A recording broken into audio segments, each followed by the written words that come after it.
Alright y'all, welcome back to the channel and do some more buckshot testing, I suppose is what we'll call this today. I guess it's technically buckshot, but it's kind of right in the middle zone where it makes it a rather interesting loading that we're going to be running. I've had a ton of requests to do this type of test with these shells to see what their viability might actually be in a couple different scenarios. We have tested these shells for kind of home defense situations previously with some intriguing results, but we're going to try to put them through their paces a little bit more today and really get an idea on what they will actually do. And if they're kind of in no man's land or if they might actually serve a pretty decent purpose for something in particular. So as for the shells I've got today, I brought out some of these. These are an American tactical buckshot load. They're a 410, 2.5 inch, 12 pellet BBB buckshot shell, or triple B buck, moving at 1400 feet per second. They say it's 1/3 of an ounce worth of payload as well. Seems pretty close, I would imagine, but these are a rather interesting loading. Like I said, we tested them a little while back through a cylinder bore setup at like 7 to 25 yards for home defense scenario and what kind of patterns it would give you. But a lot of people wanted to see these run through some different chokes, see if the pattern could actually constrict down some, to see if maybe they might make for a decent truck gun load or side-by-side gun load or general like pest and vermin control type of shell. Anything from groundhogs, raccoons, possums, that sort of stuff. And it's a pretty interesting idea. Triple B pellets are 19 caliber. They sit right in between a BB and a T shot. So it definitely would not feel good to be hit by these if you're an intruder. But how viable are they going to be as far as penetration goes and stuff? I've got a lot of stuff out here today that we're going to run them through. Several different chokes and into some ballistics gel. And we'll see what they really do. Since 12 pellet of triple B and a 2.5 inch 410 shell, it's not on a lot of people's radar, so we'll see how they perform. And quickly, for those curious, here's what one of the shells actually looks like. You can see we have a little gas seal base wad piece, and then we have the 12 pellets of the triple B shot up top here. Nothing overall fancy about it. You could probably put a little different gas seal piece down in here and fit a few more of them if you wanted to, but that's the shell we've got today. As for the shotgun we're going to be running, I brought out my Mossberg 500 410. This one's got a 24-inch barrel on it. I've got a Simmons red dot on top,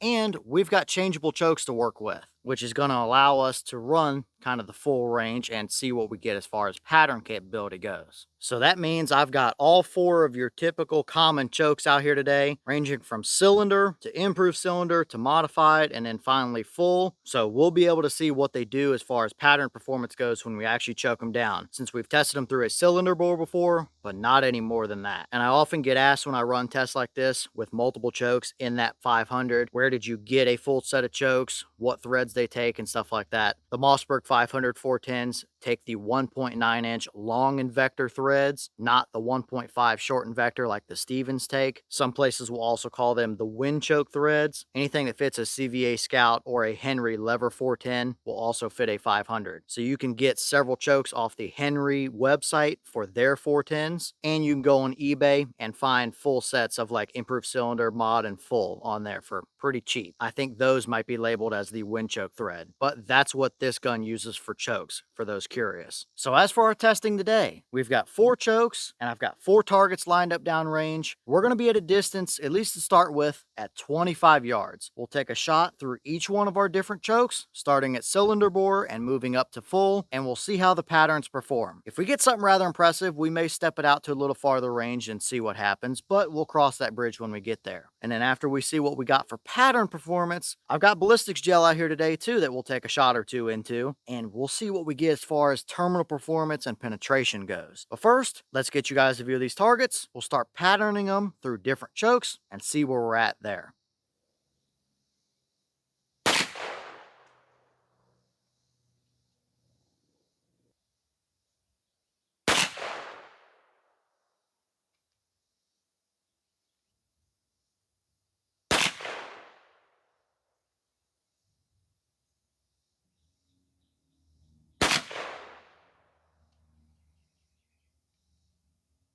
Alright, so quick run through for the velocities before we look at our targets. Boss claim is 1400, however, it seemed like we were pretty consistent low 1500s. And for a load of triple B buck, even though it's only 12 pellets in a 410, that's going to be carrying a little bit of energy and penetration capability behind it as it flies down range, because that's a solid chunk of velocity. Our cylinder bore shot gave us 1509. Our improved cylinder shot gave us 1521. Our modified shot gave us 1512. And our full choke shot gave us 1554. So that's an average of 1524 feet per second. That's a solid chunk of velocity for the shells, but let's go down and see how our different chokes actually performed.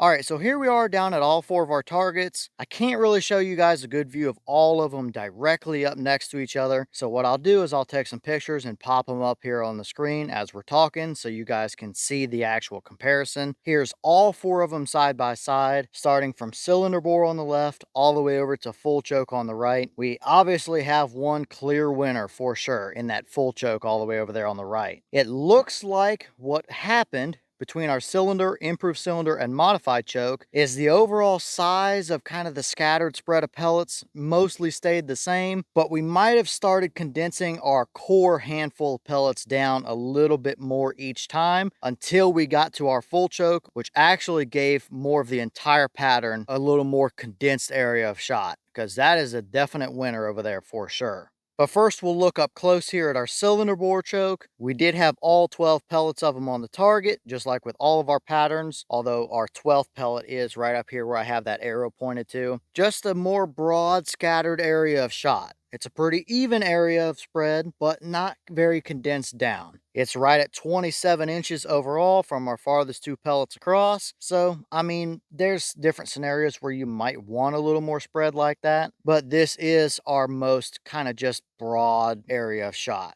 Now for the improved cylinder choke, we still kind of keep this same broad area. Technically, we're a little farther apart now at 33 inches from very far left to very far right. But I think the main area of pellets right in the middle of the pattern is starting to bring themselves in just a little bit. And I think the reason we saw a little wider spread is mainly because of those 2 pellets over there that may have been a little bit of a flyer. But we did see a little bit of improvement outside of the very outskirt edges. Now moving over to our modified choke, pretty much same story continues. Still 28¼ inches of spread, so we didn't really condense the outer edges down yet, but we're starting to see a little bit of an area of shot that's pretty obvious right there above our white dot. So still improvement in the core of the pattern. And now finally moving over to our full choke, now's where we're really starting to see improvement with the entire pattern. 17¾ inches of overall spread and a definite hotter core area right there condensed around that white dot. So that is the obvious winner. And it does appear like if we choke these shells down a little bit over just the cylinder bore choke that we've tested previously, we can get a little tighter of a pattern. It's still not necessarily anything that's going to blow us out of the water amazing necessarily, but that is a good enough spread or a usable enough spread for different vermin type of creatures. Groundhogs, raccoons, possums, potentially even like fox or coyote as well if you've got one at the chicken coop or something. That could be a pretty decent little deterrent option right there. But now I'll throw a coyote template on each one of our patterns. Still, left to right is cylinder to full. Obviously, coyotes may be kind of on the upper end of what you would probably want to push these shells to necessarily if you're thinking varmint predator type territory as a property gun load, but I don't have something like a groundhog template or anything like that, so at least it will give you some point of reference on a predator-ish sized animal as far as the different spreads go. Clearly, yet again, the full choke is the winner, although any one of these combinations could definitely do the job, and I wouldn't want to stand in front of them, that's for sure. Even if I was some sort of fox, coyote, groundhog, whatever, it might be a bad day for me if I'm getting hit with any one of those patterns. But the full choke is still most definitely the winner. Okay, so after seeing what patterns we had, we know there's at least some potential that these shells might have to be an adequate, maybe defensive type of shell and or property gun, vermin, varmint, predator type of option. But now we need to see what they actually do as far as terminal performance goes. Because even if we have a good enough pattern, we need to know what they're going to do once they actually enter something. So that's where the gel blocks come into play here. I've got 2 16-inch blocks of 10% clear ballistics gel lined up. We're going to take 2 shots into there, first one is going to be as a kind of defensive oriented application. A lot of people probably wouldn't use these as a home defense shell unless it's literally all they had, in which case it would certainly be better than nothing. But exactly how adequate is a triple B buck at 1500 feet per second? So what we've got is the FBI standard. I've got the clothing on the front, which is a layer of denim, fleece, and 2 layers of slightly different thickness of cotton t-shirt material. And I've got it stepped back to 10 feet that direction, which is exactly what the FBI calls for. We're looking for between 12 and 18 inches of penetration. On average, somewhere kind of right in the middle here where the 2 blocks meet is where we want to see. So that will be our first shot, is in a defensive application. And then I think we should step it back a little farther, take the clothes down off the block, and see what these do at a little longer range in maybe what might be a little more of a hunting or vermin type of situation. So first, 10 feet, with the clothing, the FBI standard self-defense type of setup. Let's see how they do for that purpose.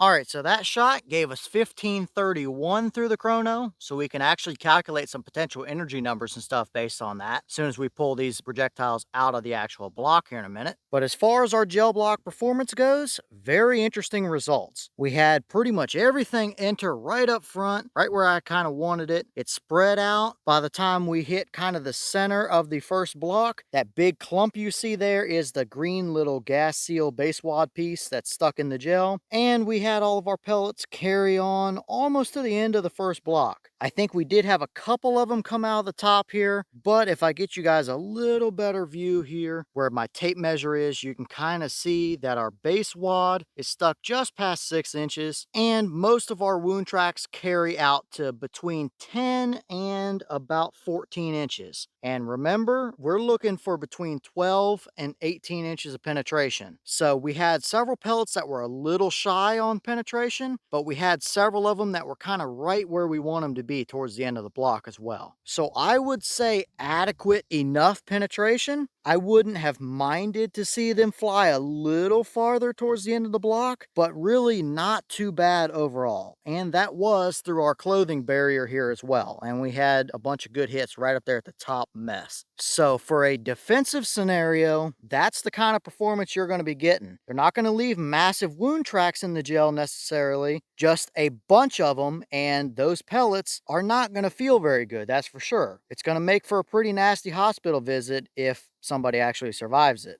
So technically, adequate enough penetration for at least a handful of the pellets, but the rest of them might be a little bit closer to the shorter end of that. Although I definitely wouldn't want to be standing in front of it. So now what we'll do, I'll pull the clothes off the front of it. I'll walk it back to about 20 yards or so. That way we have as many pellets as we can inside of our gel, but no clothes, a little bit farther range. We're going to be running the full choke, so that way we can see potentially what these might do in a varmint, predator, property gun, vermin type of loading as well. So let's get reset up, a little longer range, and see what happens.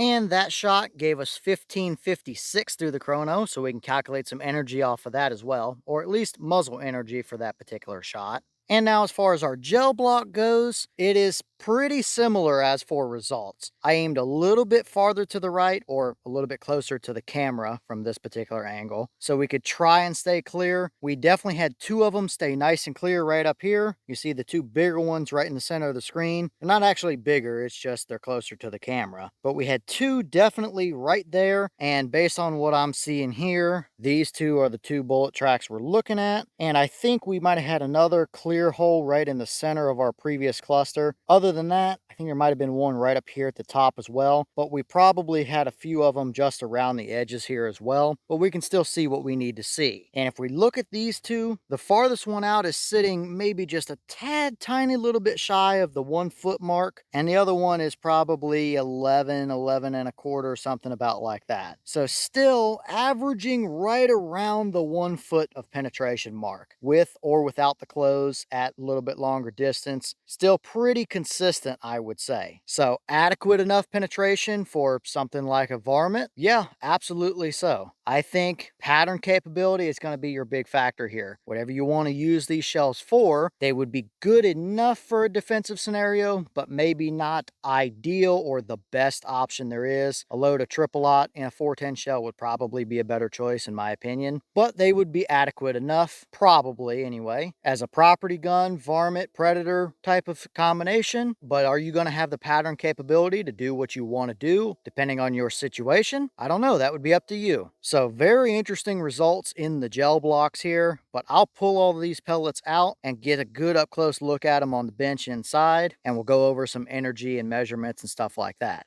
All right, so now we're in here on the bench, and these are all of the pellets that we recovered out of our gel block, along with the little base wad gas seal piece up here as well. Obviously, it entered the gel, so it's a little bit on the torn up side of things. No surprise there. But all of our pellets are pretty varying degrees of smushed. Some of them are half or 3/4 of the way round. Other ones are pretty smashed up. Some of that could have been from squeezing through the choke, or a pellet being forced up against another pellet as it was fired, or flattening out when it hit the gel, or any combination of that. But we've got a decent number of them to kind of measure, get some averages on, and at least calculate some energy numbers as well. So first for measurements, if we take our roundest pellet that we've got, we're sitting right at 0.189. Remember, these are a triple B, which are supposed to be 19 caliber, so I'd say we're pretty much right there on it. Obviously, there'll be a little bit of fluctuation considering if they're smashed or not, but I'd say on average, we're right there where we should be as far as the 19 caliber diameter that they're supposed to be. And as far as the weight goes, I did weigh all of our pellets, and they're all right at 9.8 grains, plus or minus 0.1 or 0.2, so just shy of 10 grains overall per piece. But we can use that 9.8 to calculate some per pellet energy and entire load energies at our different velocities as well.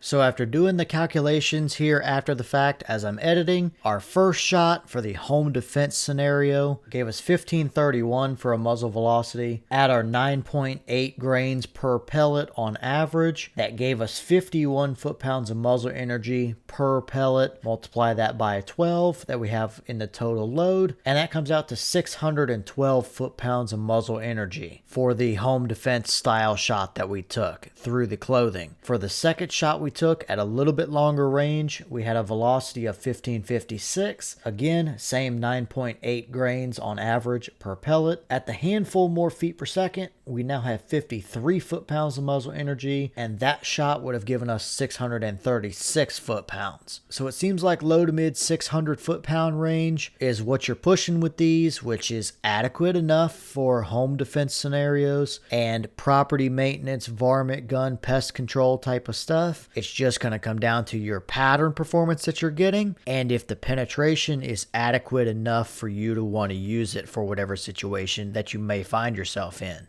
All right, well, what do we think about these shells overall? Do they kind of still fall in a little bit of no man's land where they're adequate for a variety of things, but not the best choice for anything? Probably so. Now, I could definitely see these being a decent option for somebody that has an old brake barrel like fixed full choke 410 on their side-by-side. They're checking cow fences and run across groundhogs going in and out of their holes and stuff like that. Could potentially be a decent option for that scenario. Of course, we saw what they did in the gel. We saw what they did for patterns. I don't think any of us would want to be standing in front of it in a home defense intruder scenario either. But are they the best for that? I mean, it looks like they're good enough, but they probably still wouldn't be my choice either, unless you're in something like an apartment complex where you may have a neighbor right on the other side of the wall. That could be another determining factor for you as well. These might give you a little more than a birdshot load would, but also still not completely penetrate through every wall you have. So that could be another factor for sure. So you're just going to have to let me know what y'all think about it. Are these shells something you would ever use for anything, whether it be defensive scenario, property gun, varmint, vermin, predator, whatever the case is? Or are they something that kind of just floats in the no man's land for you, where you don't really have a good place to use them or a good spot in your lineup for them to fit? So let me know all your thoughts down in the comments, as well as maybe what other testing do you want to see us do like this, either with different loads through different chokes and into gel from a 410, or I still have a handful of these shells left in this box. So is there something else you want to see me try with them? Let me know all that down below. But with that being said, I've got some more testing to get done for you guys, so I'm going to get back to it. As always, you have the channel Instagram as well as the mailbox where you can send stuff if you'd like. All that information will be in the description if you're interested in it. But I'm going to get back to it, so I'll see y'all in the next one.